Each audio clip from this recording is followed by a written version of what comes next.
some notable teams and how they'll perform this season. It is our bottom line segment, and we begin in the AFC.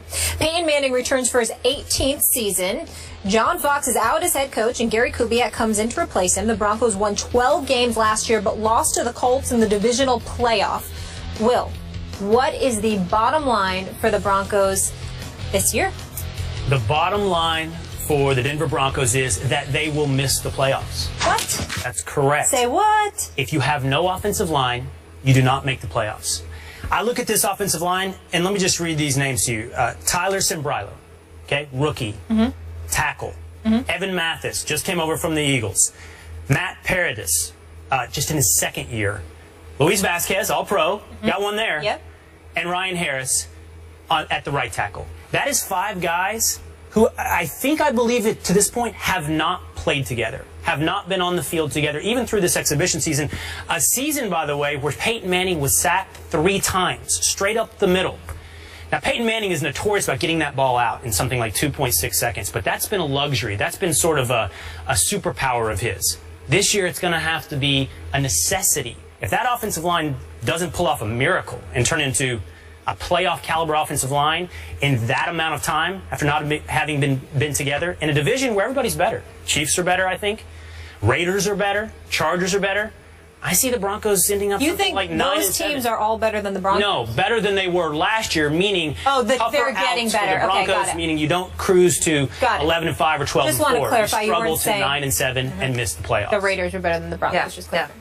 Well, my bottom line for the Denver Broncos is, and I tried to apparently be a little more clever than you on this, the dying of the light. Okay. I'm with you on this in that they're trying to put this scheme in and all these pieces together to capitalize on the final years of who is an amazing, unbelievable QB, but with a lot of caveats right now. And you're talking about that O-line, and we were just talking about this when you're doing zone blocking. A lot of times fans think like zones, whether in basketball or in football, mean that you can just plug and play, that it's easier. But a lot of times when you're doing zone stuff, it's like you gotta all be on the same brain wavelength when you're doing something like that.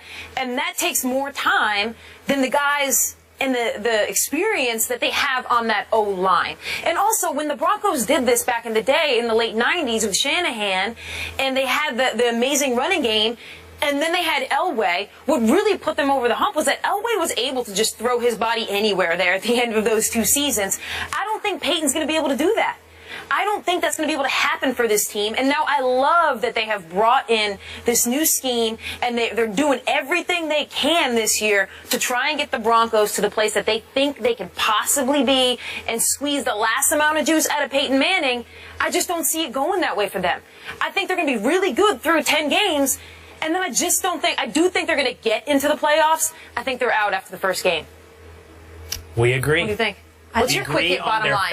I think they're going to be all right. I think they're going to hand it off a little more, and that'll give Peyton a break. I think their defense still stacked. And, I mean, he talked about it on SportsCenter. Obviously, the line has questions, but there's still a mix of vets and youth. I think they're going to be okay. I think they're going to be okay, too. I think they're going to be 11-5. I don't think that gets them anywhere. I think they're going to the playoffs. I don't think that gets them anywhere once they're in the playoffs.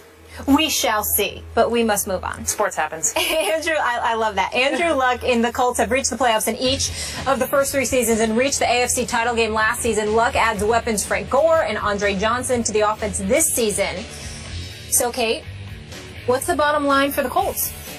So close yet again. So close, but just not there. They're not there yet. And part of that is not even them and the Colts. I mean, they have added every piece, a lot of names you mentioned, that they can possibly make to get this team to the Super Bowl. I mean, Pagano even said that he thinks he's got more talent on this roster than he's ever had. But what's going to happen at the bottom line for the Colts here is who are they going to run into?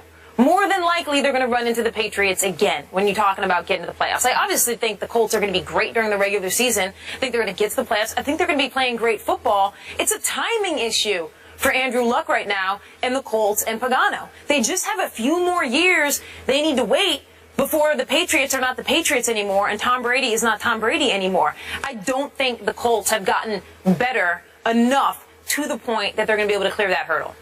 You say it depends on who they run into, and what I would suggest is hopefully not somebody who can run the ball.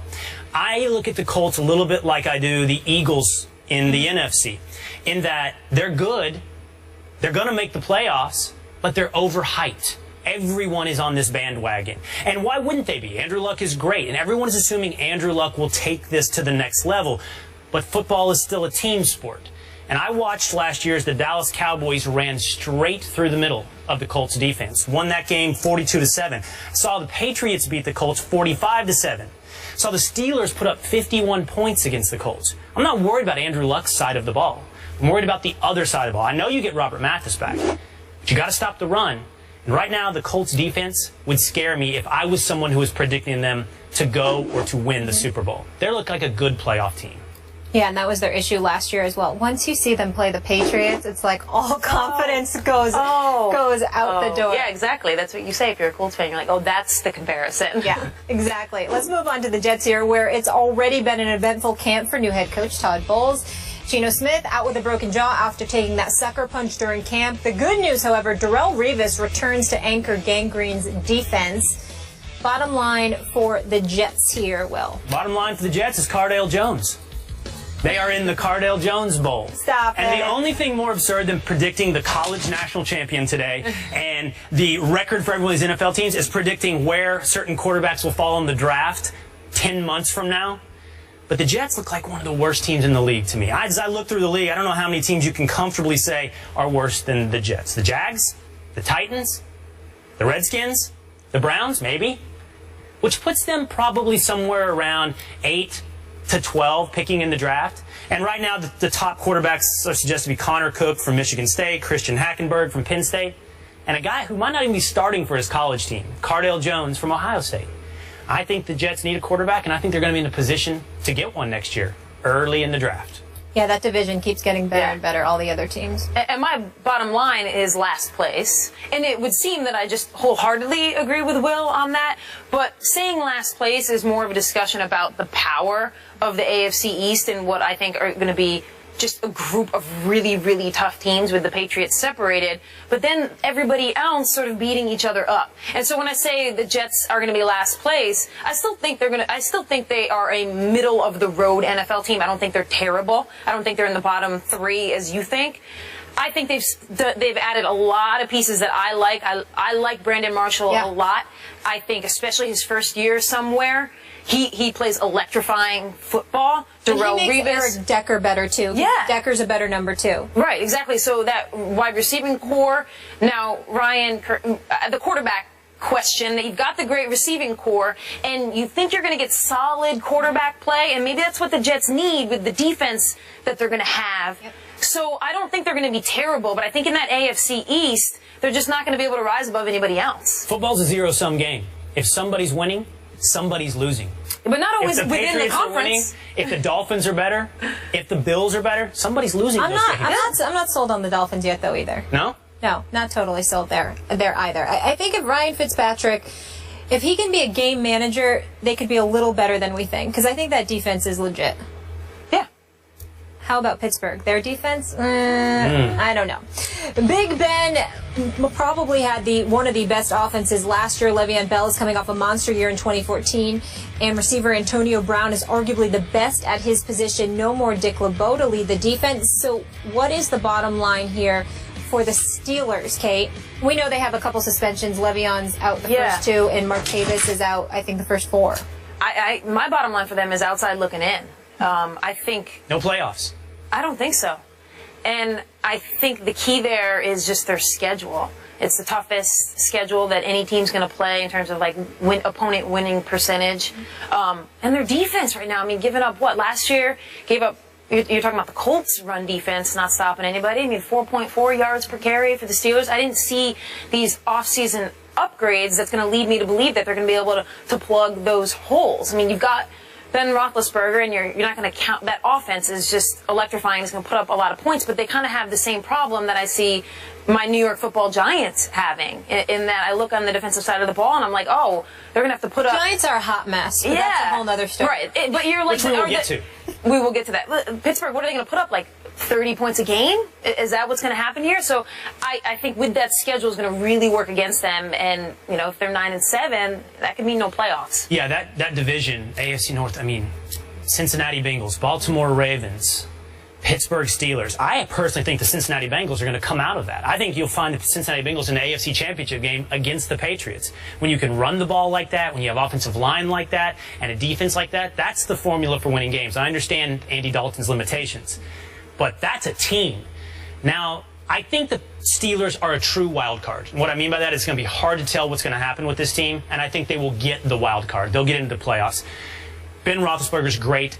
That offense is going to be good. It's so odd to think this is where the Steelers are. Like, you live on a reputation that trails about 5 years behind, and you think of the Steelers and you think defense, tough, the right? steel curtain, of Run course. the ball. And this is going to be a Steeler team that throws the ball and plays poor defense. And they have been for a couple of years now. It took us a while to, It took us a little while to realize and stop drafting them high in fantasy leagues. But I think that's kind of uncharted territory for the Steelers. All offense, no defense. Wild card. I think they make the playoffs, but don't get very far. Those triplets are legit, though. Still taking Le'Veon Bell in my draft, regardless of suspensions. All right, so deflate. Take is brought to you by the Gillette Shave Club. Join the club now at GilletteShaveClub.com. And Jim Beam. Make history. Tim Tebow had his final preseason performance last night. He played in the second and fourth quarter and was 11 for 17 passing for 189 yards with 2 touchdowns and 1 interception. But with the cuts looming for the Eagles, have we seen the last of Tebow in the NFL? Kate, we'll start with you. Nope. I think he is their number 3 quarterback. In fact, I think the storyline was coming in was that he had to win the job from Barkley. I actually never thought that. I thought that this was Tebow's job to lose. I thought Chip Kelly brought him in because he wanted Tebow. He wants that flexibility. He wants those options. He wants another guy in a 2-point conversion to run his tricky plays. Tebow fits that mold for him. I think he's an Eagle by the end of the day as well, because I don't think Matt Barkley is your quarterback of the future. So what's your upside with Matt Barkley? You might as well take Tebow, take the upside in the locker room, take the intangibles, keep him around. The question is this, though. If he's not an Eagle by the end of the day, he might just be out of the NFL. Fly Eagle. Is there another team? Does he become the backup and take Sanchez's job? Dun, dun, dun. Everybody have an amazing holiday weekend. Thank you so much for hanging with us. We'll see you on Monday.